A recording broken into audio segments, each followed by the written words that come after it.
TV조선 취재기자들이 전하는 뉴스의 중심 보도본부 한나인, 저는 신효섭입니다. 윤석열 대통령이 지난달 국회를 통과한 양곡관리법에 대해서 거부권을 행사했습니다.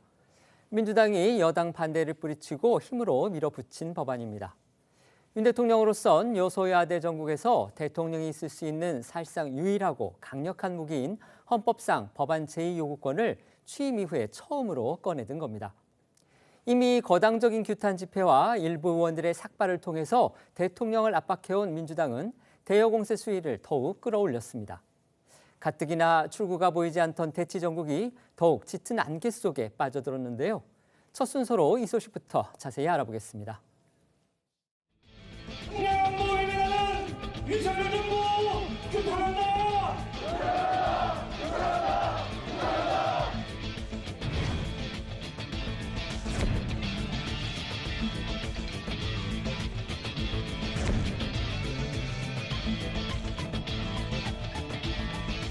농업인과 농촌 발전에도 전혀 도움이 되지 않는 전형적인 포퓰리즘 법안입니다. 제대로 된 토론 없이 국회에서 일방적으로 통과시켜 매우 유감스럽게 생각합니다.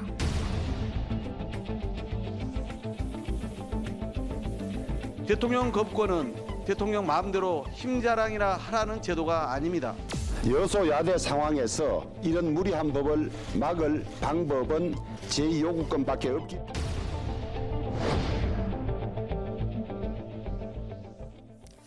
양곡관리법 거부권 행사 소식 살펴보기 전에 먼저 부산 엑스포 유치와 관련한 윤석열 대통령의 동정부터 살펴보겠습니다. 네, 윤 대통령은 어제 저녁이죠. 2030 세계박람회 개최 후보지 평가를 위해 방한한 국제박람회 기구 BI 실사단을 청와대 상춘제로 초청해서 환영 만찬을 가졌습니다. 윤 대통령은 환영사를 통해서 우리 정부는 민간과 함께 2030 부산 세계박람회 유치 활동을 진심을 다해 펼쳐나가고 있다면서 박람회 유치는 대한민국의 미래 세대가 더 나은 세상을 꿈꾸고 세계 시민이 더 나은 미래를 꿈꿀 수 있도록 하기 위해서라고 말을 했고요. 이어서 이 세계 박람회는 이전의 선진 문물을 전시하는 축제의 장을 넘어 인류가 직면한 도전에 대한 해법과 미래 비전을 제시하는 솔루션 플랫폼의 역할을 하고 있다고 평가를 했습니다. 마지막으로 부산 세계 박람회 홍보 슬로건으로 쓰이는 부산 이즈 레디를 외치며 부산이 준비를 마쳤다고 인사를 했습니다. 어제 만찬장 분위기 잠시 보고 오시죠. Very exciting, great experience. 한국과 부산 엑스포의 개최 역량과 함께 차별화된 경쟁력을 직접 확인하실 수 있을 것이라고 생각합니다. 한국의 맛과 멋을 충분히 만끽하시기 바랍니다. 부산 is ready. 이 만찬을 건배사는 부산 세계박람회 민간 측 유치위원장인 최태원 SK그룹 회장이 제의를 했는데요. 이 엑스포 유치를 위해 반드시 약속을 이행하겠다는 의미로 최 회장이 프라미스라고 선창을 했고 다 같이 액션으로 화답을 했습니다. 또 박형준 부산시장은 한국은 나라 전체가 원팀이라면서 우리 부산 시민들은 이 국제박람회 기구 약자인 BI를 부산 이즈 엑스포의 약자로 알고 있다라고 말하면서 박수를 유도하기도 했는데요. 대통령실은 만찬에 참석한 파트릭 슈페이트 실사단장이 대통령과 정부의 적극적인 지원에 감사하고 특히 국회에서도 만장일치로 지지한 점이 매우 인상적이었다고 밝혔다고 전했습니다. 네, 만찬은 예정된 시간을 훨씬 넘긴 2시간여 동안 진행이 됐고 윤 대통령은 만찬 동안 실사단의 질문에 하나하나 성의껏 답한 것으로 전해집니다. 또 만찬 메뉴로는 실사단을 극진히 환대한다는 의미로 완도산 전복, 봉평 메밀, 부산 해삼과 대구, 제주산 한라봉 등 전국 각지의 식재료가 동원이 됐고 부산 엑스포 홍보대사인 성악가 조수미 씨도 참석을 했는데요. 이 만찬장에 함께한 김건희 여사는 한국의 산업 성장 면에서 아무 자원도 없이 여기까지 왔고 이 자리에 함께한 조수미 선생님의 사례에서도 볼 수 있듯이 문화적으로도 발전했다면서 이번 엑스포가 세계 모든 나라에 우리의 전통과 문화를 알리는 계기가 되길 희망한다고 말했습니다. 윤 대통령은 이번 현지 실사를 통해 한국과 부산 엑스포의 개최 역량과 함께 차별화된 경쟁력을 직접 확인하실 수 있을 것이라고 생각한다는 말로 만찬을 마무리했습니다. 실사단은 현재 부산에서의 일정을 소화하고 있고요. 오는 7일까지 부산의 박람회 개최 예정 부지와 주요 명소를 방문할 예정입니다. 윤 대통령 어제 네덜란드 총리와도 전화 회담을 했다고 합니다. 네, 윤 대통령은 어제 오후 5시 30분부터 30분 동안 이 네덜란드의 류터 총리와 전화회담을 했다고 대통령실이 밝혔습니다. 윤 대통령은 먼저 이 네덜란드가 서유럽 최초로 부산 엑스포 유치 지지 의사를 표한 데 대해서 감사의 뜻을 전했다고 하고요. 네덜란드 반도체 장비 업체인 ASML이 경기도 화성에 구축 중인 인력훈련 장기 수리 클러스터에 이 생산 공장이 들어올 수 있도록 지원을 해달라는 요청도 했습니다. 이어서 우크라이나 지원을 확대해달라는 리터 총리의 요청에는 네덜란드와 또 다른 주요 우방국들과 함께 효과적으로 지원하는 방안을 강구할 것이라고 답한 것으로도 전해집니다. 이처럼 윤 대통령이 부산 엑스포 유치를 위해 공을 들이던 어제 국회에서는 양곡관리법 개정안에 대한 윤 대통령의 거부권 행사를 반대하는 민주당 의원들의 삭발식이 진행됐습니다. 오늘 오전 국무회의에서 윤 대통령이 이제 거부권을 행사할 것으로 그렇게 알려지니까 민주당 의원들이 미리 삭발까지 하면서 총공세에 나섰던 겁니다. 하지만 윤 대통령 결국 오늘 거부권을 행사했습니다. 네, 맞습니다. 이 민주당의 강한 반발에도 윤 대통령은 오늘 오전 주재한 이 국무회의에서 양곡관리법 개정안 제2 요구안을 심의 의결했습니다. 이 거부권을 행사한 거죠. 모두 발언을 통해 이 거부권 행사 입장을 밝힌 윤 대통령은 그동안 양곡관리법 개정안의 부작용을 국회에 지속적으로 설명해 왔음에도 야당이 일방적으로 통과시킨 것에 대해 유감을 표했고 전형적인 포퓰리즘 법안, 쌀 강제 매수법이라는 표현도 썼습니다. 오늘 윤 대통령의 발언 들어보시죠. 그간 정부는 이번 법안의 부작용에 대해 국회에 지속적으로 설명해 왔습니다만 제대로 된 토론 없이 국회에서 일방적으로 통과시켜 매우 유감스럽게 생각합니다. 농업인과 농촌 발전에도 전혀 도움이 되지 않는 전형적인 포퓰리즘 법안입니다. 국민의 막대한 혈세를 들여서 모두 사들여야 한다는 남는 쌀 강제 매수법입니다. 이어 윤 대통령은 전문가들의 연구 결과에 의하면 이 법안이 오히려 궁극적으로 쌀의 시장 가격을 떨어뜨리고 농가 소득을 더욱 불안정하게 만들 것으로 우려된다고 거부권 행사 불가피성을 설명했습니다. 또한 거부권 행사에 농민 등 현장 의견을 고려한 점도 강조를 했는데 이 40개의 농업인 단체가 양곡관리법 개정안에 대해 전면 재논의를 요구했다고 했습니다.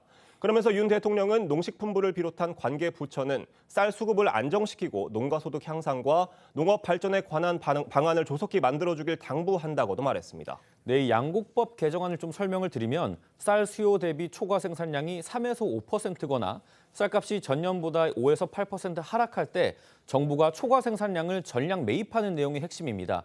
정부는 이 양곡법이 시행이 되면 2030년에는 한 해 남는 쌀이 현재 3배인 60만 톤까지 늘어날 걸로 보고 있습니다. 그리고 이 쌀을 사들이는데도 1년에 최소 1조 4천억 원의 막대한 재정이 소요될 걸로 전망을 하고 있습니다. 때문에 국가 재정을 운용하는 입장에서 타협하기 어려운 내용의 법안이라는 지적도 나왔었는데요. 결국 이 양곡법 개정안은 지난달 23일 민주당의 주도로 국회 본회의에서 통과된 지 12일 만에 윤 대통령의 거부권 행사로 다시 국회로 넘어가게 됐습니다. 윤 대통령은 국무회의 이후에 오늘 낮 12시쯤에요. 양곡관리법 일부 개정 범죄란 제2요구안을 정식으로 제거했습니다.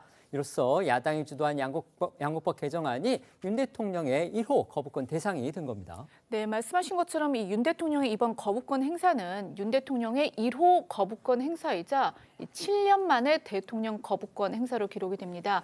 지난 대통령의 이 거부권 행사는요, 2016년 5월이죠. 당시 박근혜 대통령이 국회 상임위에 이 상시청문회 개최로 골자로 한 이른바 상시청문회법, 이 국회법 개정안의 거부권을 행사한 것이 마지막이었는데요. 윤 대통령의 거부권 행사로 이게 이제 다시 국회로 넘어오게 된 양곡관리법은 재표결에 붙여질 예정이지만은 이 대통령이 거부권을 행사한 법안이 다시 의결이 되려면 재적의원 과반 출석의 3분의 2 이상의 찬성, 그러니까 이 재적의원 전원 출석 시에는 200표 이상의 찬성표를 얻어야 하기 때문에 재결될 가능성이 낮다는 그 분석이 지배적입니다. 이에 따라 법안은 이 폐기 수순을 밟을 것이라는 전망이 나오고 있습니다. 대통령의 거부권 행사에 대한 여야의 반응도 소개해 주시죠. 네, 여야의 신경전은 오전부터 상당히 거셌습니다. 먼저 국민의힘은 여소야대 형국에서 무리한 법을 막을 방법은 제2요구권 행사밖에 없다며 윤 대통령의 거부권 행사에 방침에 힘을 실었습니다. 이 민주당은 대통령 거부권 행사는 절박한 농심을 거부하는 행위이자 국회 입법권을 정면으로 거부하는 행위라면서 규탄의 목소리를 높였습니다. 오늘 오전 여야의 목소리 들어보겠습니다.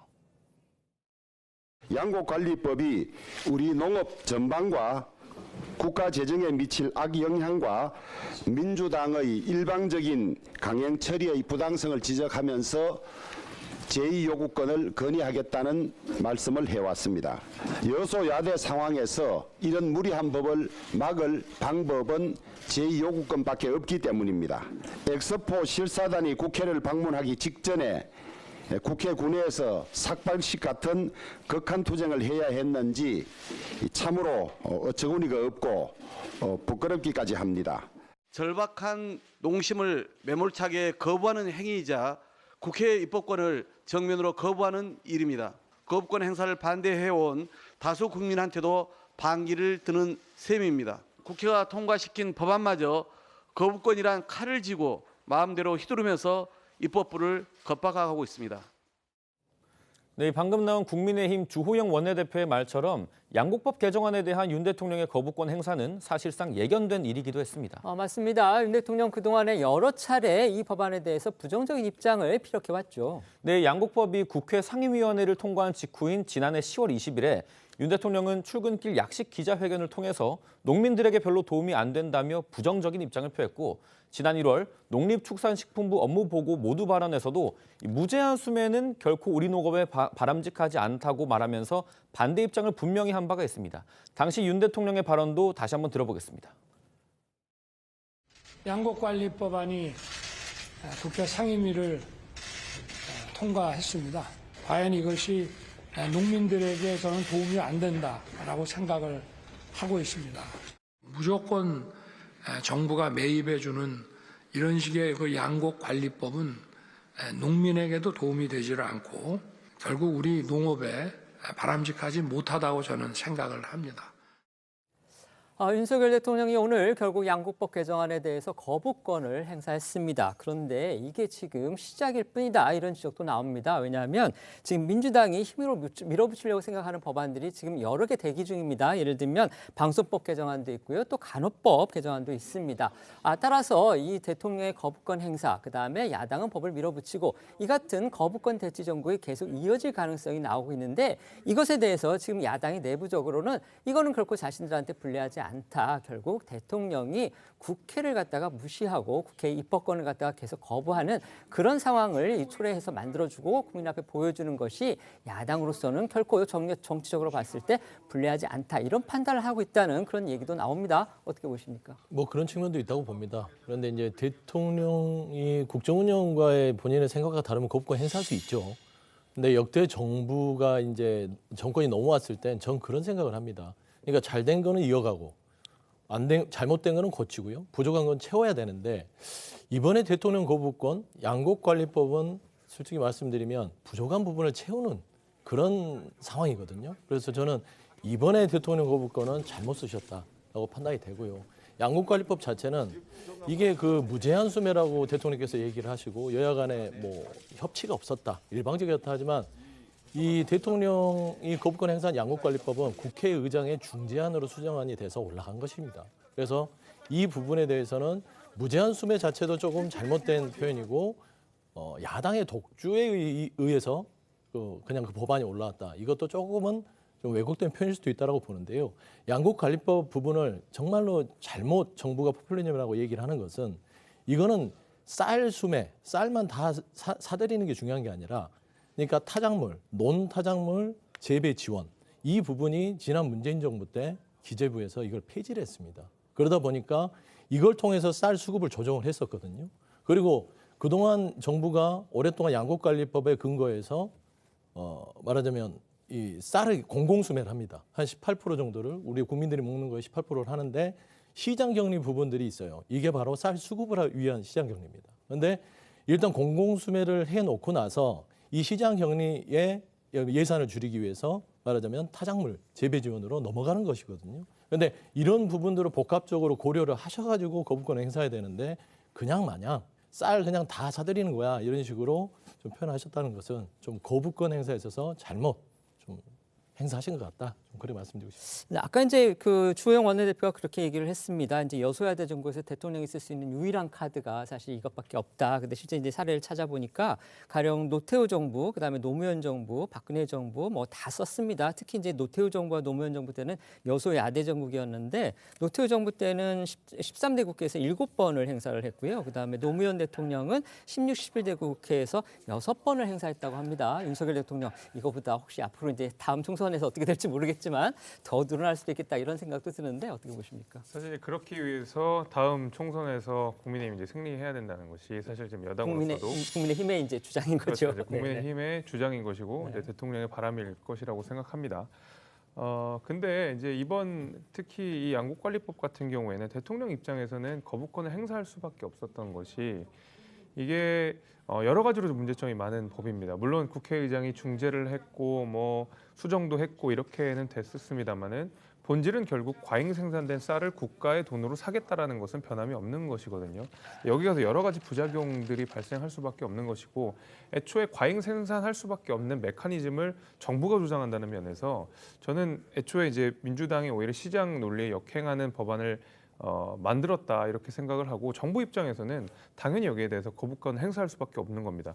민주당이 많은 의석을 가지고 통과시켰다고 하더라도 정부가 이것을 막을 힘이 없으니까 그냥 두자라고 하는 것은 오히려 국민에 대한 저는 배신 행위라고 생각하거든요. 그래서 대통령 입장에서는 무언 책임감을 갖고 거부권을 행사했다라고 보고요. 민주당이 주장하는 것처럼 이제 농가와 농민을 보호하기 위해서는 지금 호남 지방에 있는 극심한 가뭄부터 사실 해결했었어야 되는 게 맞고 그동안 호남에서 계속 이런 저수시설을 만드는 것을 다들 미뤄왔었거든요. 폭탄 돌리기 하듯이 계속 정권이 바뀌어도 미뤄왔었던 것들 이런 것들을 오히려 선제적으로 해결하는 것이 민주당으로서는 선결 과제가 돼야 되는 것이 아닌가 저는 이렇게 생각합니다. 네. 야당 지금 반발 수위를 더욱 높이고 있죠. 네, 민주당은 어제 이 국회 앞 계단에서 삭발식까지 벌인 데 이어서 오늘은 용산 대통령실 앞에서 규탄 대회를 열고 나섰습니다. 기자회견에 나선 민주당 의원들은 윤석열 대통령이 오늘 국무회의에서 국민의 66.5%가 찬성한 이 쌀값 정상화법의 공포를 거부하며 국민의 뜻을 거슬렀다 이러면서 이는 윤석열 대통령이 국민과 농민은 안중에도 없다는 것이 공식적으로 확인된 것이라고 주장을 했습니다. 먼저 어제 민주당의 목소리도 들어보시겠습니다. 분명한 모임이라는 윤석열 정부 규탄한다. 윤석열 정부에게 대한민국 근본은 농심도 민심도 아닌 오로지 윤심인가 봅니다.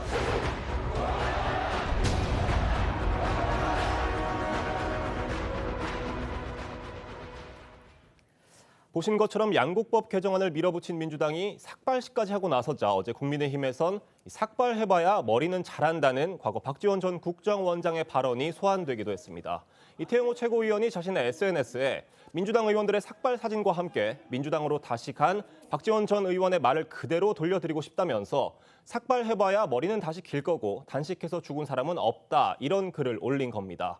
이 박 전 원장은 민주평화당 의원 시절인 지난 2019년 패스트트랙 전국에서 삭발을 한 자유한국당 의원들을 이렇게 비판했던 바 있습니다. 직접 들어보시죠. 21세기 야당 의원의 투쟁 방법 중 세 가지를 하지 말아야 돼요. 삭발, 단식, 의원직 사퇴. 삭발해봐야 머리 길고 단식에서 죽은 사람 없어요. 20세기형 구석기 시대 투쟁 방법은 지양하라 이거예요. 어제 민주당의 삭발식에서는요 한덕수 국무총리를 탄핵해야 한다 이런 주장까지 나왔습니다. 네, 맞습니다. 민주당은 한 총리가 지난달 29일 양국법에 대한 거부권 행사를 윤 대통령에게 건의를 할 때 본회의를 통과한 국회의장 중재안 자료가 아닌 국회 농해수위안 자료를 인용한 걸 허위 보고라고 문제를 삼았고 이 과정에서 주철현 의원이 한 총리의 탄핵을 언급했습니다. 주 의원은 한 총리가 몰랐다면 무능한 거고 알고도 그랬다면 허위 보고이므로 마땅히 탄핵당해야 될 사유라고 주장을 했습니다. 뿐만 아니라 어제 야당이 단독으로 개최한 농해수위에서는 한 총리의 담화를 두고 동네 양아치라는 이 강도 높은 표현까지 나왔는데요. 윤재갑 의원의 목소리 들어보시고 한 총리의 탄핵을 주장한 주철현 의원의 주장까지 들어보겠습니다. 정말 이게 우리 이 대한민국 정부의 총리가 내는 담화인가 아니면 어디 동네 속된 말로 양아치가 발표하는 내용인가 심히 실망을 금할 수 없었습니다.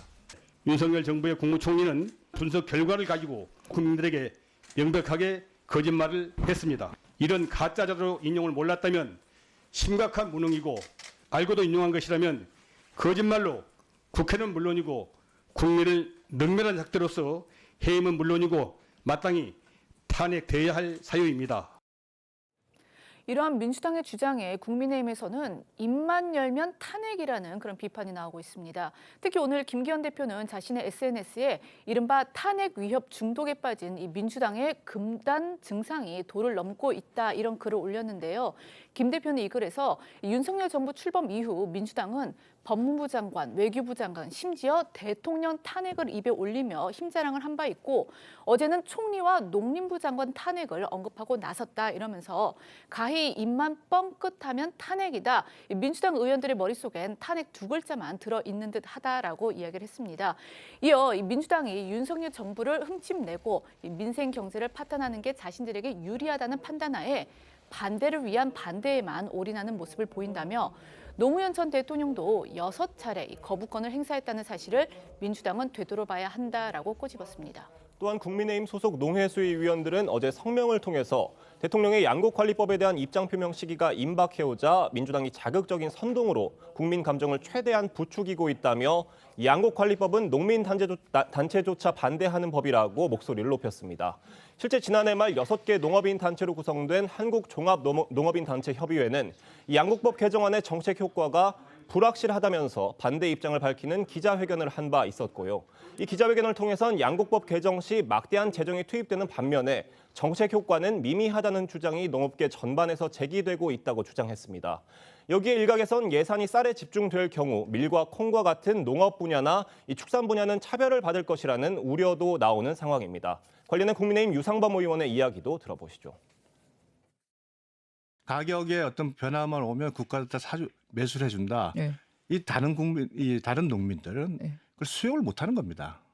굉장히 큽니다. 왜 쌀을 그렇게 하느냐? 그 쌀을 수매하면 결국은 많은 쌀이 지금 쌀 소비가 감소하는 상황에서 어디로 갑니까? 쌀 저장 창고로 가야 되는데 그 저장 창고의 90%가 호남 지역에 다 몰려 있습니다. 그러니까 이거 자칫하면은 농민을 위한 법이 아니라 그 법이 결국은 창고 복지법이 될 수가 있어요. 그런 것 때문에 이제 계속 반대를 그렇습니다. 하시는 거고 찬반이 갈린다. 많이 갈리죠. 저희 지역에서 뭐 다 반대니까. 그런 말씀이신데 이제 양곡관리법 그 거부권 행사와 관련해서 지금 여야가 일부 민주당 의원들의 삭발 문제라든지 그다음에 민주당 일각에서 나오는 한덕수 총리 탄핵 주장을 놓고서 아주 거칠게 공방전을 벌였습니다. 어떻게 평가하십니까?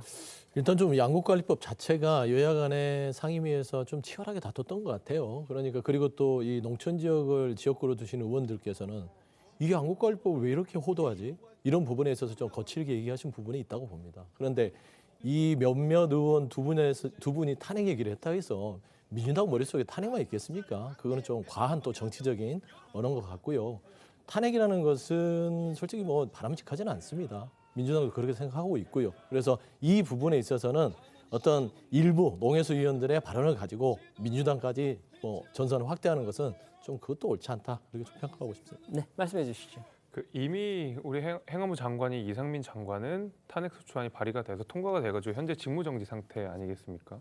그러니까 결국 대한민국의 어떤 중요한 행정안전부라고 하는 축 하나가 지금 빠져 있는 상황인데 지금 민주당의 의석수로는 사실 국무위원들을 얼마든지 다 탄핵할 수 있는 상황이니까 이 탄핵이라는 말 자체가 꺼내는 것이 얼마나 지금 대한민국 국정과 민주주의를 혼란스럽게 만들고 위태롭게 만드는지를 민주당 스스로 좀 자각을 하면 좋겠다는 생각하고 있습니다.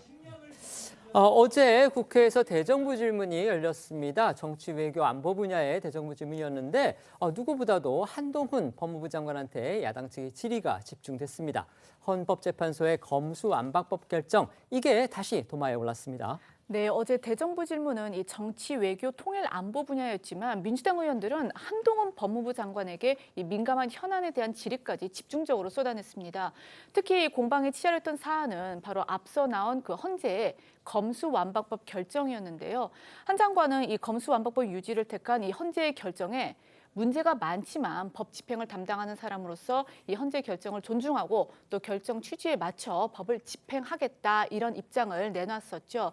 하지만 민주당에서는 한 장관이 이 검수완박법에 맞서서 시행령으로 이 검찰 수사 범위를 늘린 이른바 검수원복 시행령도 폐지를 해야 한다 이렇게 주장하고 나섰는데요.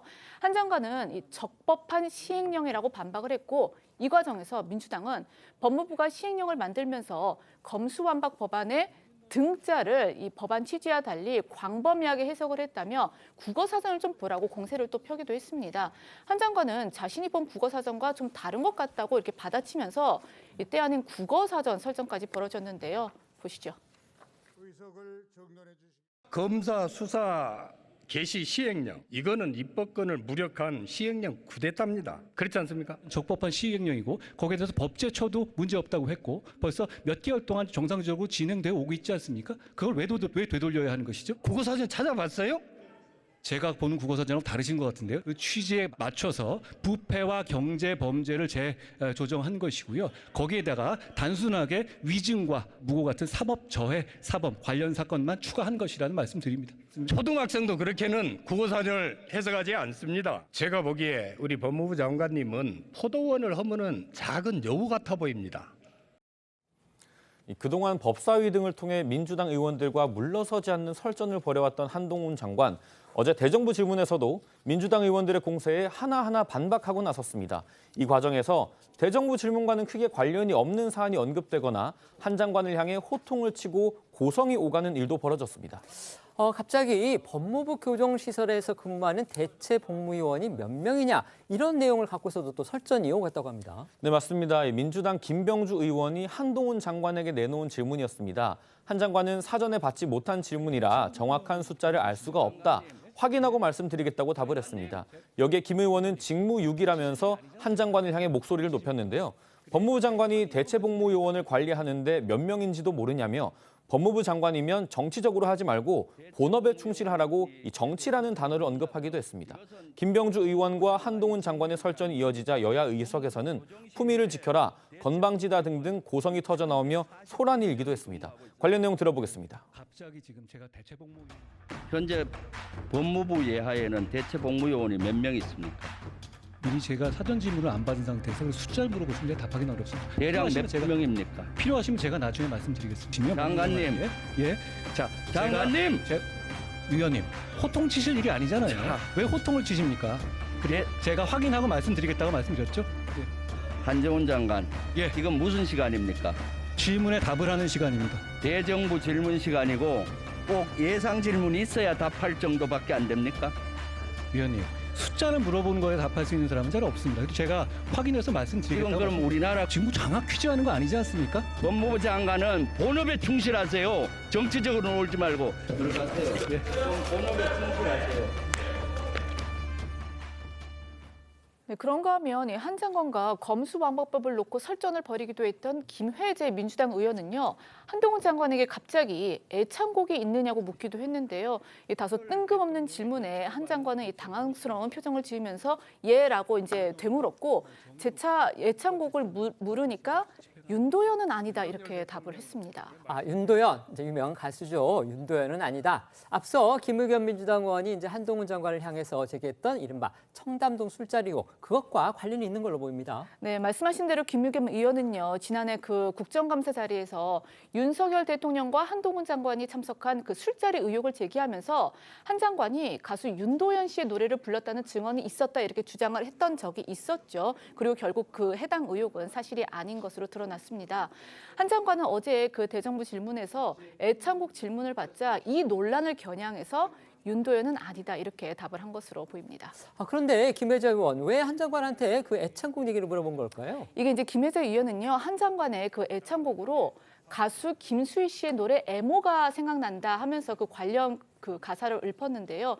윤 대통령의 배우자 김건희 여사 관련 수사에 이 소극적인 검찰을 비판하려는 그런 의도라는 해석도 나왔습니다. 그러면서 김혜자 의원은요, 이 정치권 일각에서 나오고 있는 한동훈 장관 총선 차출론 이걸 또 언급하기도 했는데 한 장관은 자신과 무관한 이야기다라고 선을 그었습니다. 이 상황 들어보시겠습니다. 장관이 애창곡이 있습니까? 애창곡이요? 뭐 윤도현은 아닌데요. 뭐 제가 특별히 노래 부르는 거 좋아하지는 않습니다. 윤석열 정부와 우리 한동훈 장관이 이끄는 검찰을 보니까 우리 한동훈 장관의 애창곡은 김수희의 애모가 생각이 납니다. 그대 앞에만 서면 나는 왜 작아지는가? 국민들께서 판단하실 거라고 생각합니다. 지금 말씀하신 거에 대해서. 우리 국민의힘 여권에서 한동훈 장관에 대한 차기 총선 차출론 얘기가 나오고 있습니다. 고민이 많을 것으로 생각을 합니다. 고민 전혀 없고요. 저와 무관한 얘기입니다. 한 장관 저처럼 이제 정계 입문설에 대해서 단호하게 선을 그었는데요. 하지만 민주당에서는 여전히 믿지 않는 그런 모습입니다. 네, 전임 법무부 장관인 민주당 박범계 의원은 어제 한 라디오 인터뷰에서 지금 한 장관의 행동이나 말 등을 보면 마음이 여의도밭에 와 있는 것 같다면서 이 한 장관이 이미 정치인의 행보를 보이고 있다 이렇게 비판했습니다. 한 장관은 이런 박 의원의 비판에 자신은 부를 때만 여의도에 온다면서 일축하고 나섰고요. 박 의원이 이런 이야기는 자신과 만났을 때 앞에서 당당하게 했으면 좋겠다 이렇게 지적했습니다. 두 사람의 공방도 들어보겠습니다. 본인의 지금 행동과 말과 여러 가지 처신을 보면 이미 마음은 그 여의도밭에 와 있는 거예요. 이미 여의도밭에 왜 와 있냐? 이미 정치인이에요. 박범계 장관이 오늘 그 마음이 이미 여의도밭에 와 있다라고 발언을 하셨는데 이미 정치인이다 뭐 이런 식으로. 박 장관님께서는 저랑 법사위에서 자주 뵙잖아요. 거기서 말씀하시면 좋겠어요. 맨날 다음 날 무슨 뭐 저 친한 라디오 방송 가서 말씀하시잖아요. 그냥 저 있을 때 당당히 말씀해 주시면 저도 잘 설명드리겠다는 말씀드립니다. 제가 여의도는 가끔만 오잖아요. 부를 때만. 한동훈 장관과 악연이 많은 김의겸 의원이 또 한 장관을 향해서 한마디 했더군요. 네, 김 의원은 어제 한 라디오 인터뷰에서 대정부 질문에 나온 한동훈 장관의 발언들을 언급하면서 이 한 장관이 말싸움을 잘 하지만 많은 부분이 궤변이라고 주장했습니다.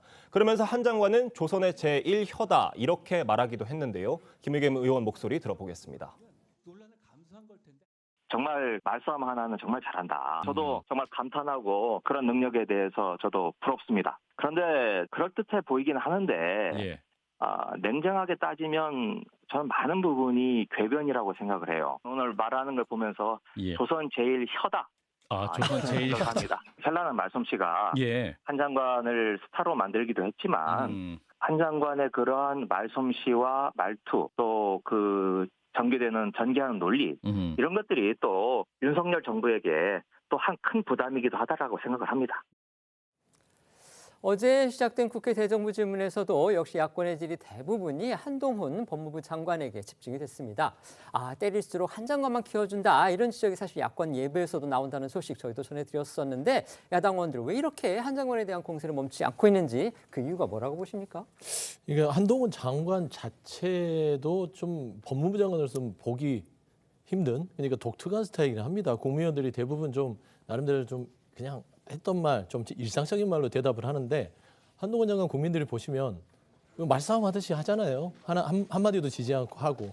근데 한동훈 장관이 그걸 의도적으로 좀 하지 않냐라는 오해들을 많이 하시는 것 같아요. 그게 비단 민주당만 생각하는 게 아닙니다. 국민의힘 측에서도 생각하니까 차출론들이 나오는 거 아니겠습니까? 그래서 한 장관께서 저는 이 말싸움을 즐기지 않나. 이걸 즐김을 통해서 결과는 어떻게 됩니까? 언론의 주목을 받죠. 그렇지 않겠습니까? 그걸 뻔히 알기 때문에 이걸 멈추지 않고 계속 하는 부분인데 이거는 개인의 한동훈 장관에게는 도움이 될 수도 있습니다. 솔직히 조선의 제1혀가 나쁜 말은 아니잖아요. 말 잘한다는 소리잖아요. 조선의 제1. 근데 저는 보면은 한동훈 장관이 본인은 좋지만 과연 이게 윤석열 정부 전체를 봤을 때는 도움이 될까라는 부분에 있어서는 좀 의문점을 갖고 있습니다. 네, 말씀해 주시죠. 이제 민주당 의원들께서 오히려 한 장관을 만날 때 가장 정치적 이득을 많이 보려고 하시는 것 같아요. 그러니까 김의겸 의원도 마찬가지로 후원금 정말 많이 걷었다라는 거 아닙니까? 이 청담동 술자리 의혹 제기하면서요. 그러니까 마치 장날의 장서듯이 한동훈 장관만 나오면 어떻게든 한동훈 장관과 본인의 어떤 정치적 공방들을 언론에 보여주고 싶어하는 것 같고 그러다 보니까 김남국 의원처럼 굉장히 실수하는 발언들도 많이 나오고 이러는 거 아니겠습니까? 오히려 저는 민주당 의원들이야말로 한동훈 장관으로부터 정치적 이득을 가져가려고 하는 거 아닌가라는 생각이 들고요. 한동훈 장관 보고 정치적이라고 이야기하는데 아까 전에 김혜자 의원이 이야기했듯이 뭐 좋아하는 노래를 물어보고 또 한동훈 차출론을 물어보고 이렇게 정치적으로 질문하는데 거기 어떻게 법무부 일로서 대답을 하겠습니까? 질문 자체가 정치적이고 정치적인 대답을 원하는 상황에서 한동훈 장관 보고 정치적이라고 하는 것이야말로 민주당 의원들이 정말 정치적이다 이런 생각을 하게 됩니다. 어제 대정부 질문에서는요, 이재명 민주당 대표의 사법 리스크 관련한 내용들도 거론이 됐습니다. 네, 맞습니다. 민주당 박용진 의원은 뇌물수수 혐의를 받고 있는 노웅래 의원에 대한 검찰 수사가 한동훈 장관이 주도한 티가 나는 기획수사라고 주장을 하면서 이재명 대표를 겨냥한 사전 예행 연습용이 아니냐고 말을 했습니다. 이에 한 장관은 앞서 민주당이 노웅래 의원 체포동의안을 부결시킨 걸 지적을 하면서 반드시 구속될 만한 중대한 사안이어서 구속영장을 청구한 것인데 뭐가 문제냐 이렇게 반박을 했습니다. 이 과정에서 한 장관은 박 의원의 공세에 A라고 받아치기도 했는데요. 들어보겠습니다. 이재명 겨냥한 사전예행 연습용 국회 간부기로 활용된 한동훈 장관이 총괄지휘한 입법부 농락 사건이라고 저는 이야기할 수밖에 없습니다. 비하기 너무 심하시네요. 녹음까지 있는 뇌물 사건입니다. 3.1절까지 껴가지고 방탄하신 거에 대한 반성을 하실 문제지 지금 이 부분에서 부르지 않았다고 비하기다? 에이, 저는 국민들께서 위원님 그렇게 말씀하시는 거 어떻게 보실지 걱정됩니다. 증거가 다시 차고 넘친다고 얘기하시면서도 그렇게 지지부진한 수사와 단 한 번도 확인하지 못했다고 하는 거에서 아니 확인할 필요가 없었던 사안이죠. 지금 녹음 그러면 왜 체포영장을 보내요? 위원님, 말이 됩니까? 위원님. 원래 불구속 수사가 원칙 아니에요? 이것은 반드시 구속할 정도로 중대한 사안이었기 때문에 구속영장 청구한 거고 증거가 충분했습니다. 뭐가 문제죠? 이 한 장관은 야권이 추진 중인 대장동 50억 클럽과 김건희 여사 사건에 대한 이른바 쌍특검에 대해서 특정인 보호나 특정 사건을 방어하기 위한 맞불놓기 용도로 쓰이면 국민이 신뢰하실까 걱정이라고 주장을 하기도 했는데요. 역시 이재명 대표의 사법 리스크를 언급한 부분으로 쌍특검이 이 대표 방탄용이 아니냐는 주장을 우회적으로 제기한 걸로 보입니다.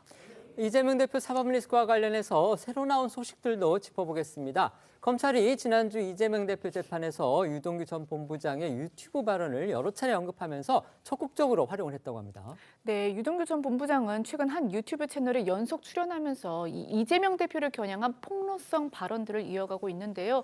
지난주 금요일에 열린 이재명 대표의 선거법 위반 재판에서 검찰은 증인으로 나온 유동규 전 본부장을 상대로 이 유튜브 발언들을 적극 활용해서 신문을 했다고 합니다. 일부 언론 보도를 통해 알려진 그 검찰의 신문 내용을 좀 살펴보면요. 검찰은 유 전 본부장에게 최근 유튜브에서 이재명을 주군으로 모시며 시장 당선을 위해 적극 활동했고 이재명도 그것을 알아서 이 성남도시개발공사 기획본부장으로 가게 됐다고 말을 했다는데 이거 사실인가요? 라는 식의 질문을 던졌다고 하는데요. 검찰은 이 해당 유튜브 방송 자체를 증거로 제출하지는 않았지만 이날 재판에서만 유튜브 그 발언을 10회 이상 언급했다고 알려졌습니다. 검찰이 언급한 것으로 보이는 유 전 본부장의 유튜브 발언 잠시 들어보시죠. 내가 이제 그때 김용한테 이번에 우리 그냥 한번 이재명 밀어볼까? 그랬더니 자기도 그랬으면 좋겠대. 정진상 나 김용 딱 만나서 우리 의왕 잡시다. 그리고 한 분의 주원을 모십시다. 검찰이 최근 김용 전 부원장 측 재판에서 김 전 부원장 측 주장을 이제 쟁점별로 반박하는 그런 의견서를 제출했다. 이런 기사도 또 나왔습니다. 특히 앞서 민주당 측이 제기한 이 검찰의 유동규 회유설 이걸 또 정면으로 반박했다고 합니다. 네, 서울신문 보도 내용인데요. 검찰이 김용 전 부원장 재판에서 33쪽 분량의 의견서를 내고 공판에서 나온 김 전 부원장 측의 발언들을 쟁점별로 반박하고 있다고 합니다. 특히 김 전 부원장이 유동규 전 본부장의 진술의 신빙성을 문제 삼으면서 유 전 본부장이 조사와 별도로 수십 차례 검사와 면담을 했는데 기록되지 않았다고 검사 회유서를 꺼내 들었다는데요. 이에 검찰 측은 인권 보호를 위한 휴식 시간을 면담으로 둔갑시켰다고 반박하면서 김 전 부원장 측이 사건의 실체를 두고 방어가 안 되니까 이 절차를 문제 삼는다는 내용을 의견서에 담은 것으로 알려졌습니다.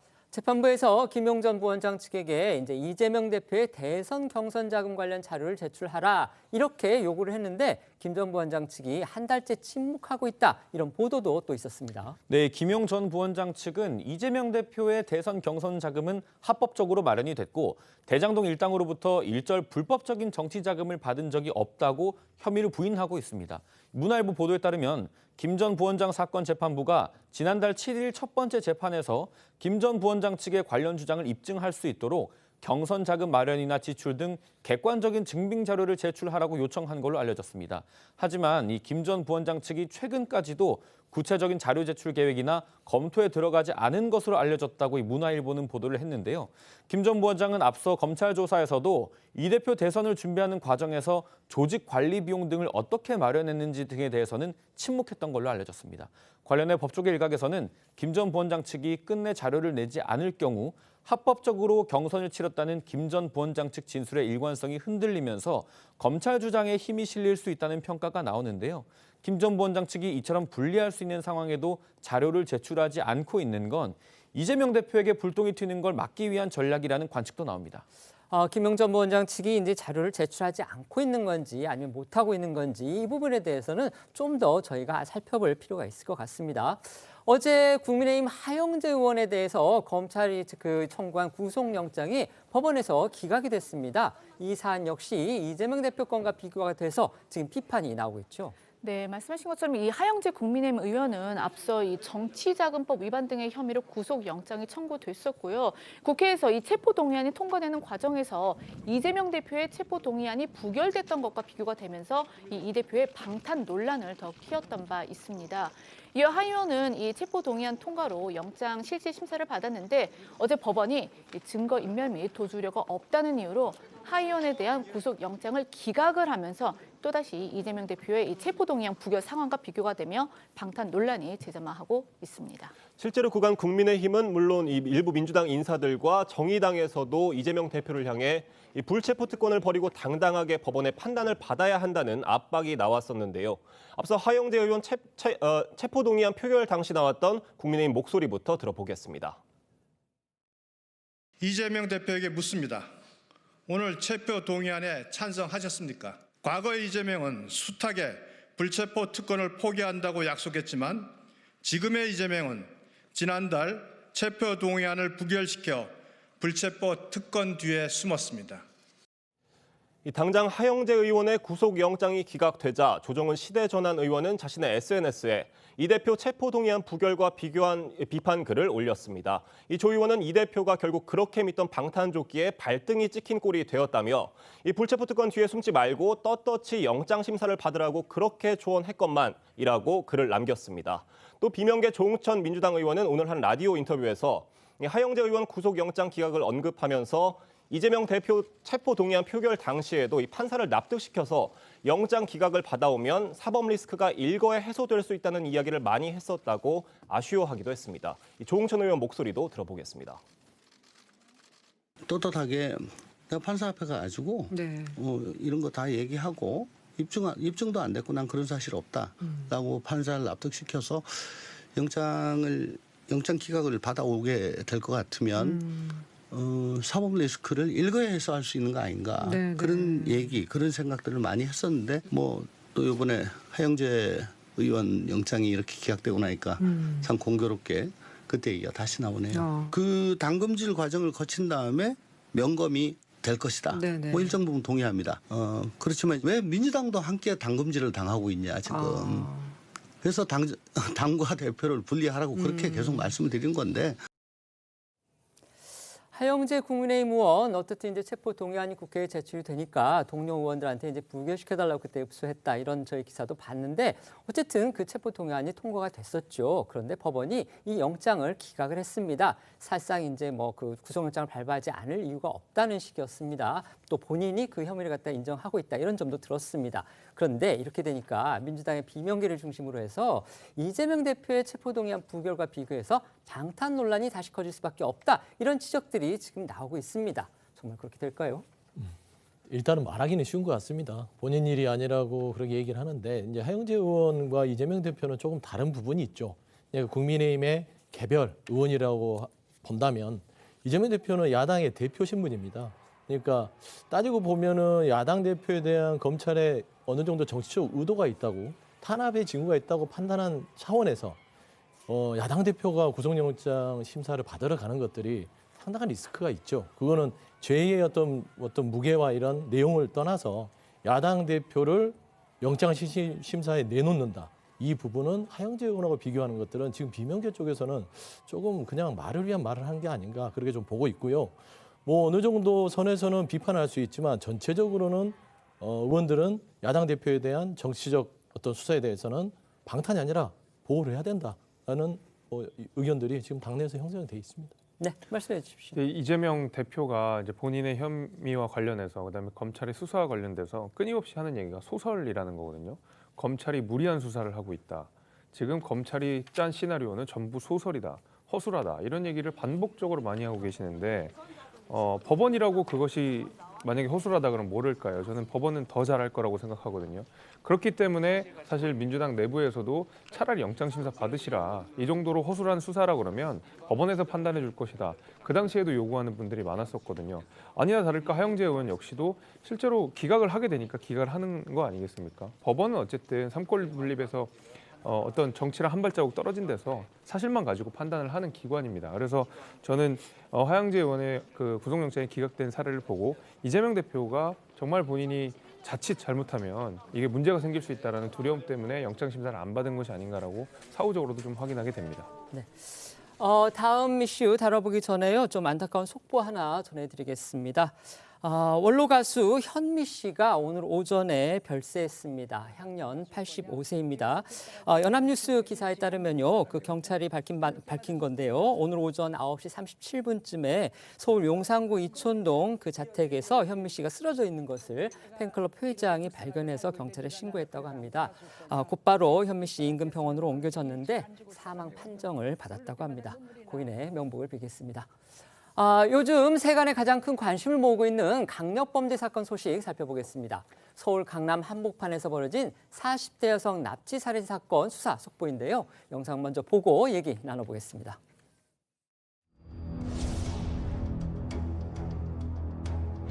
유족에게 하실 말씀 있으세요? 죄송합니다.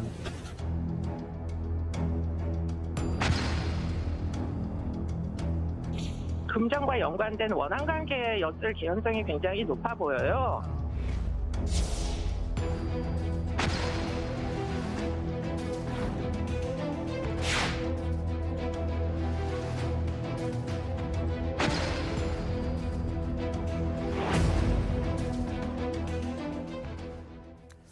어제 방송에서 사건의 핵심 피의자 3명이 영장 실질 심사를 받았다 이런 소식 전해드렸었는데 결국 3명 모두 구속이 됐습니다. 네, 맞습니다. 법원은 어제 오후 이 증거인멸이나 도주 우려가 있다면서 이 핵심 피의자 3명 모두에게 구속영장을 발부했습니다.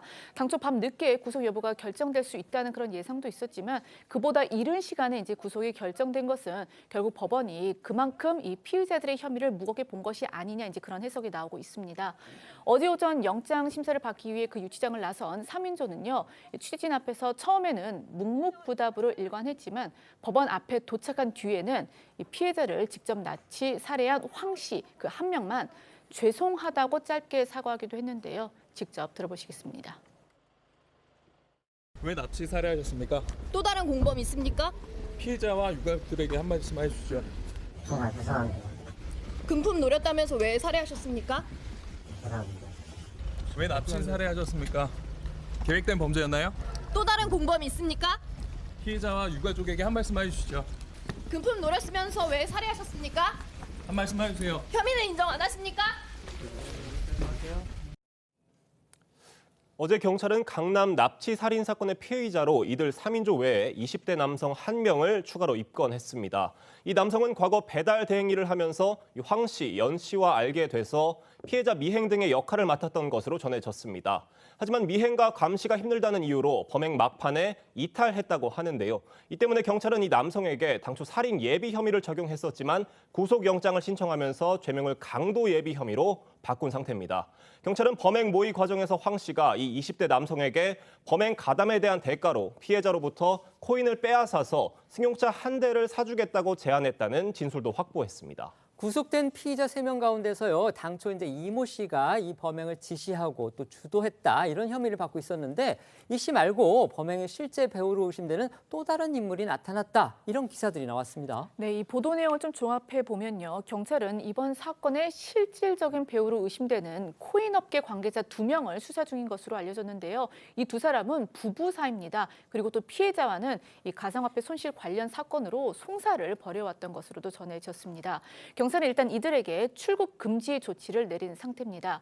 경찰이 이들을 이 씨의 윗선으로 의심하고 있는 이유는요, 착수금이 흘러간 그런 정황 때문인데요. 납치와 살인을 직접 실행에 옮긴 황 씨는 지난해 9월쯤 이 씨에게서 2차례에 걸쳐 700만 원을 받았다고 진술을 했고 이 돈이 지금 그 출국 금지가 된 부부가 이 씨에게 준 착수금 4천만 원에서 나온 것이다 이렇게 주장한 것으로 전해졌습니다. 하지만 이들 부부는 이 씨에게 돈을 건넨 적이 없다면서 혐의를 완강히 부인하고 있는 걸로 알려졌습니다.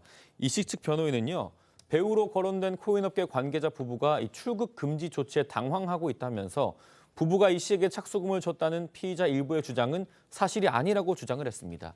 그러면서 이 코인업계 관계자 부부가 피해자에게 원한을 품을 이유가 전혀 없다고도 덧붙였습니다. 아직 풀리지 않은 의문점들이 많습니다. 특히 이제 이 코인 투자를 두고서 얽히고 설킨 피해자 그리고 피의자와의 관계에 지금 관심이 집중되고 있습니다. 네, 일단 이 씨는 경찰에서 피해자가 근무하는 피코인 회사에 9천만 원을 투자했다가 8천만 원가량을 잃었다며 큰 손실을 본 건 맞다고 인정한 것으로 전해졌습니다. 당시 이 씨가 손해를 봤던 코인은 2020년 11월 10,000원을 넘어섰다가 폭락을 거듭하면서 6개월 만에 17원대로 떨어졌다고 합니다. 다만 단순히 이때의 투자 문제 때문에 악연으로 얽혔다고 보기에는 이 두 사람의 관계가 조금 복잡해 보이는데요. 이 보도 내용을 종합해 보면 당시 해당 코인이 폭락하는 과정에서 피해자 역시 손해를 받고 또 이후 이 씨는 피해자가 차린 암호화폐 채굴 회사에서 3개월간 업무를 도우면서 2천만 원 상당의 돈도 받았던 것으로 알려졌습니다. 이 씨 그리고 살해당한 그 40대 여성 피해자는요, 2년 전에 코인 관련 사건에 또 공동 피의자로 연루가 됐다 이런 또 얘기도 있습니다. 네, 맞습니다. 이 씨와 피해자는 당시 손해를 입었던 피코인 관계자에게 항의하는 과정에서 주거 침입과 감금, 공갈 등 혐의로 수사를 받았었는데 당시 이 사건의 피해자가 바로 이번 사건 배후로 의심받아서 출국이 금지된 부부인 걸로 전해졌습니다. 해당 사건으로 이 씨는 최근 공동 공갈 혐의로 검찰에 송치가 됐지만 피해자는 불송치된 걸로 알려졌는데요. 납치와 살인을 실행한 황 씨는 경찰에서 처음에는 이 피해자 밑에서 일하기도 했던 이 씨가 나중엔 피해자와 갈등의 골이 깊었던 부부 편에 서게 되면서 범행을 저지르게 됐다는 취지로 진술한 걸로 전해졌습니다. 이렇게 얽히고 설킨 관계들이 조금씩 드러나고 있고 또 경찰이 배후 가능성까지 수사하면서 이번 사건의 범행 동기에 이목이 집중되고 있는데요. 전문가들은 코인 투자를 둘러싼 원한 범죄일 가능성에 주목을 했습니다. 관련해서 전문가 의견 들어보시겠습니다. 코인과 관련된 투자의 실패에 있어서 앙심과 불만을 갖고 있는 상당한 피해자들 또는 뜻을 같이 하는 사람들이 존재하는 것으로 생각됩니다. 사실상 이 피해자와 지금 주범이라고 평가받는 이 씨가 사실상 그 2021년도에 사실은 다른 사람에 대해서 공동 공갈을 해서 현재 이 사건이 검찰에 송치됐다라고 하는 보도가 있기 때문에 이 사람 중에서 일정 부분 사주를 하거나 또는 뒷배의 그 역할을 하거나 또는 적어도 관련된 범행 도구를 제공했을 가능성. 지금 이 사건은 아마도 이게 이제 금전과 연관된 원한 관계였을 개연성이 굉장히 높아 보여요. 피해자 포함 이제 아마도 전자화폐 거래를 했던 전력이 있고 좀 이 여러 가지로 복잡한 사건일 개연성이 굉장히 높고 지금 이 직접적인 가해 행위를 한 두 사람 말고 그 배후에 있는 사람들과 이 피해자 군과는 뭐 이미 알고 있던 사람들이 있었던 것 같다. 구속된 피의자들이 대청댐 인근 답사까지 다녀왔다 이런 보도가 나오기도 했는데요. 그렇다면 결국 처음부터 피해자를 살해할 의도가 있었던 게 아니냐 이런 해석이 가능한 그런 정황입니다. 이 피의자들이 범행 장소로 점찍은 대청댐 인근은 연 씨가 미리 알고 범행 장소로 물색했고 인근에 연씨 집안 선산 등이 있는 것으로 알려졌습니다. 당시 답사에는 추가 입건된 20대 남성도 동행했던 것으로 전해졌습니다. 그렇다면 서울하고 대청댐까지 이제 차로 보통 2시간 정도다 이렇게 알려져 있는데 이 6시간가량에 뭘 했는지 이 부분도 지금 의문으로 남는 거죠. 일단 이들이 그 피해자를 납치한 건요. 지난달 29일 밤 11시 46분입니다. 그리고 피해자의 시신이 유기된 것으로 추정되는 시점은 다음 날 오전 6시경인데요. 경찰 조사 결과 이 씨는요. 이 황 씨와 연 씨가 피해자를 납치한 직후 경기 용인시에서 이들을 만나서 이 피해자의 휴대전화를 건네받은 것으로 드러났습니다. 피해자의 이 휴대전화는요. 사건 이후에 한 2-3시간 가까이 켜져 있다가 지난달 30일 오전 2시 35분경 이제 그 피해자의 그 전화, 그 휴대폰이 꺼졌는데 경찰은 범행 과정에서 이 피의자들이 피해자의 코인 계좌 비밀번호를 알아낸 뒤에 이 코인을 탈취하려 한 것으로 보고 있습니다. 경찰은 또 이 씨가 코인을 탈취하려고 시도했다는 그런 진술을 함에 따라서 이 코인 이체 여부를 살펴보기 위해 피해자 계좌 압수수색 영장을 발부받아 조사 중입니다. 하지만 정작 이번 사건의 핵심 인물로 의심받고 있는 이 씨 있죠. 이 씨는 지금 혐의를 아주 강하게 부인하고 있다고 합니다. 네, 그렇습니다. 이 씨 변호인 측은 이 씨가 피해자가 홍보한 코인에 투자해서 손해를 봤다는 점은 인정하면서도 이 씨가 이후 피해자 가족이 운영하는 가상화폐 업체에서 일했던 점을 강조했습니다. 피해자는 이 씨가 일을 할 수 있게 해주고 도와주는 사이였다면서 이 악감정을 가지고 살인을 할 이유가 전혀 없었다는 주장입니다. 또 이 씨가 현재 모함을 당했다고 생각하고 있고 이 씨는 범행을 사주하지도 범행 도구를 준 적도 없다고 주장했습니다. 이 씨의 말에 따르면 황 씨와 연 씨가 다 알아서 준비하고 피해자를 살해했다는 겁니다. 경찰은 이 씨의 아내도 참고인 신분으로 조사했다고 하는데요. 어떤 이유일까요? 네, 경찰은 이 씨가 아내가 간호사로 일하던 성형외과 옆 건물 옥상에서 체포된 경위와 범행 도구로 쓰인 주사기와의 진정제 등을 어떻게 구입했는지를 조사한 걸로 전해졌습니다. 이와 관련해서 이 씨 측의 변호인은 이 씨 아내는 범행 자체를 사전에 알지 못했다고 했습니다. 현재 사건의 전모를 밝히는 데는 경찰이 이 씨로부터 어떤 진술을 확보하느냐가 관건이 될 걸로 보이는데요. 관련해서 이 전문가 의견을 좀 더 들어보시죠.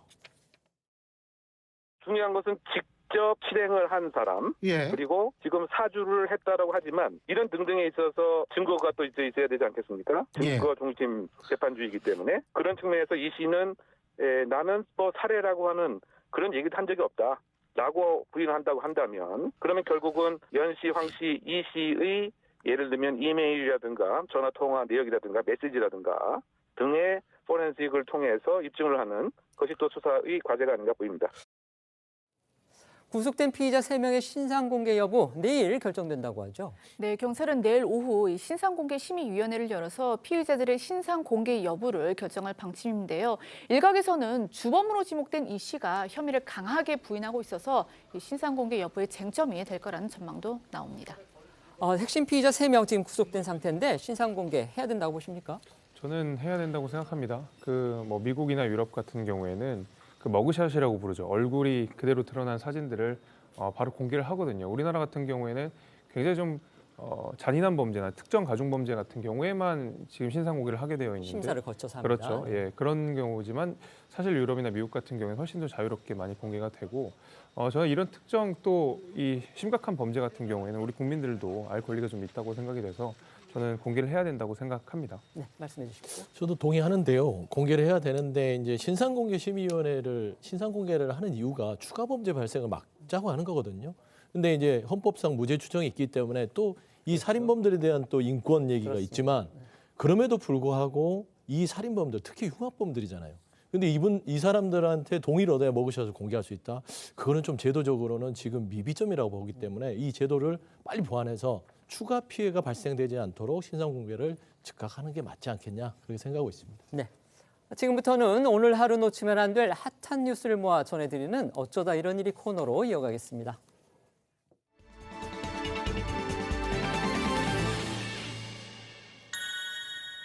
첫 번째 키워드는요. 하늘색 옷 금지입니다. 가수 이명웅 씨의 사진이 보입니다. 어떤 소식입니까?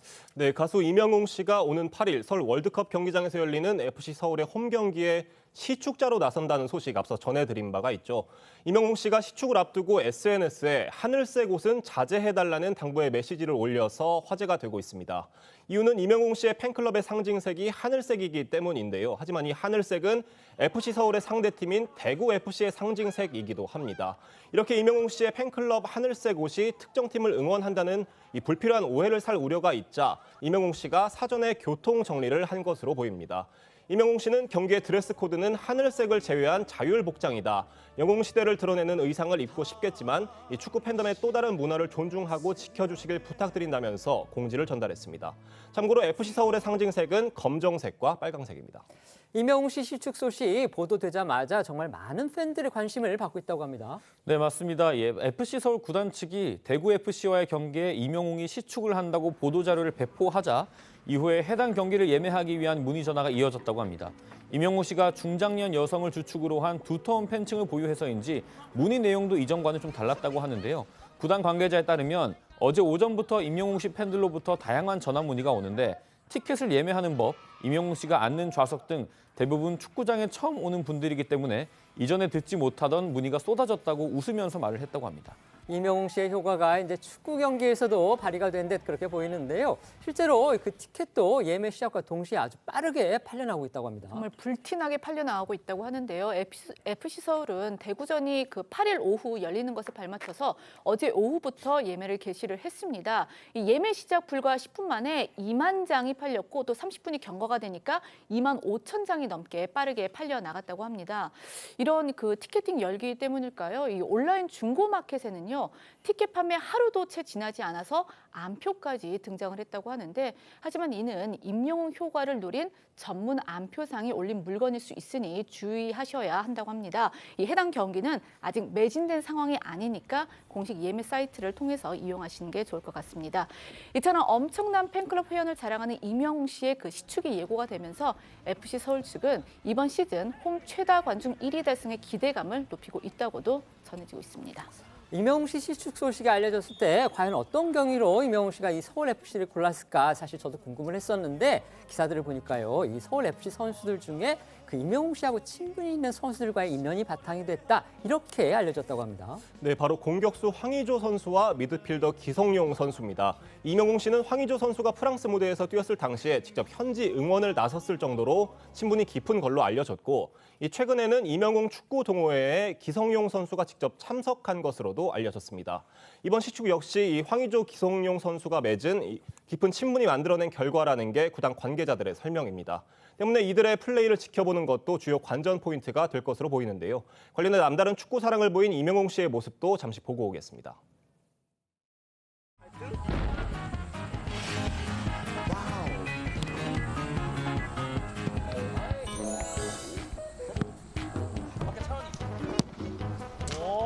이명웅 축구 TV. 가요 TV 아니고 축구 TV. 누구 오신 거예요? 너무 행복해요. 오랜만에. 시작. 지금. 가다가 아니. 오케이, 맞아요.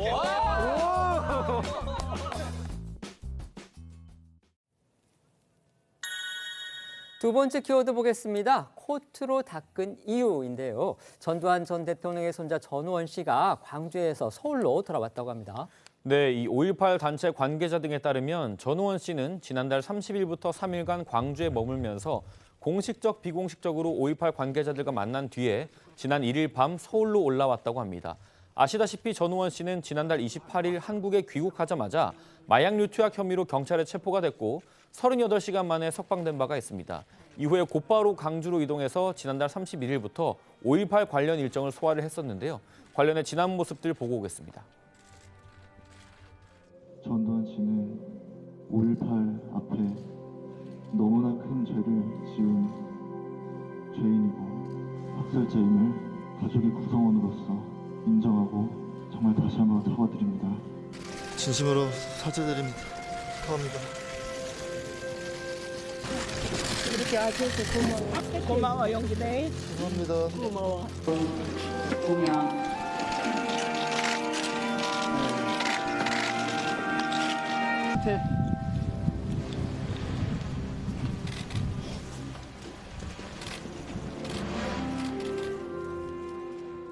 전우원 씨가 광주 방문 당시 5.18 관계자들에게 무릎을 꿇고 또 사죄를 하는 모습과 함께 5.18 민주묘지를 참배하며 이 희생자 묘비를 코트를 벗어 닦는 모습이 많은 사람들의 눈길을 끌었었는데요.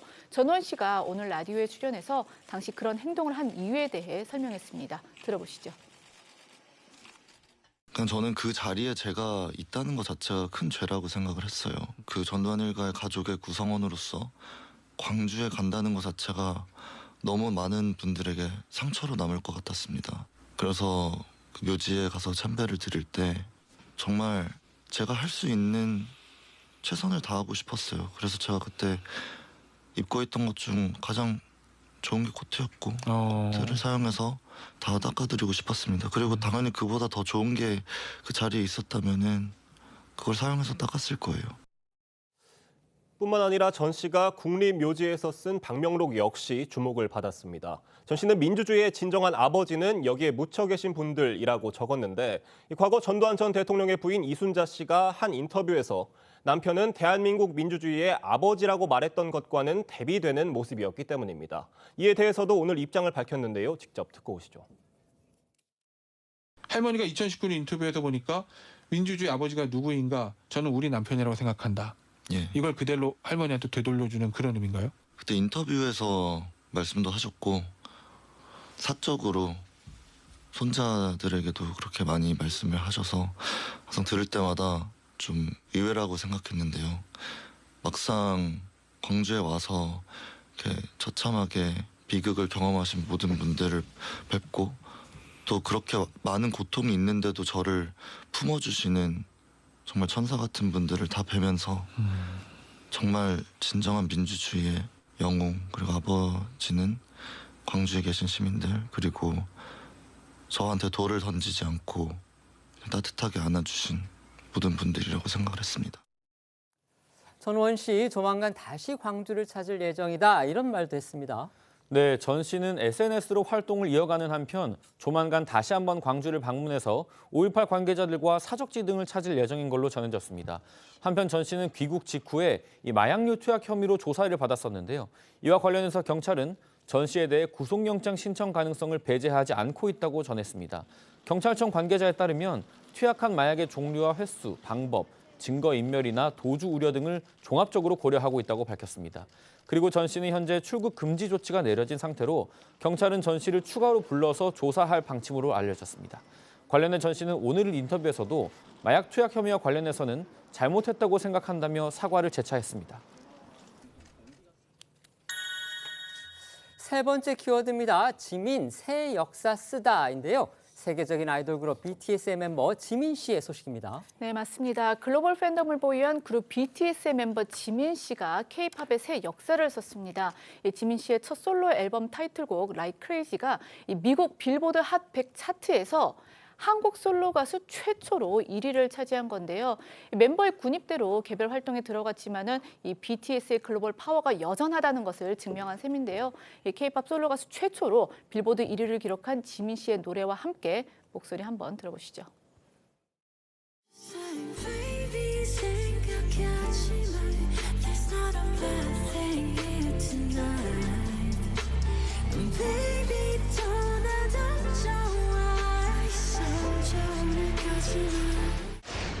사람이 노력을 한다고 한들 10년 동안 어떻게 한결같이 노력하겠어요? 잘하고 싶어요, 진짜. 그냥 객관적으로 냉정하게 봤을 때도 얘가 그 어느 정도의 영향을 줄 수 있는 사람이라고 얘기 들을 수 있을 정도로 좀 성장을 하고 싶다는 생각을.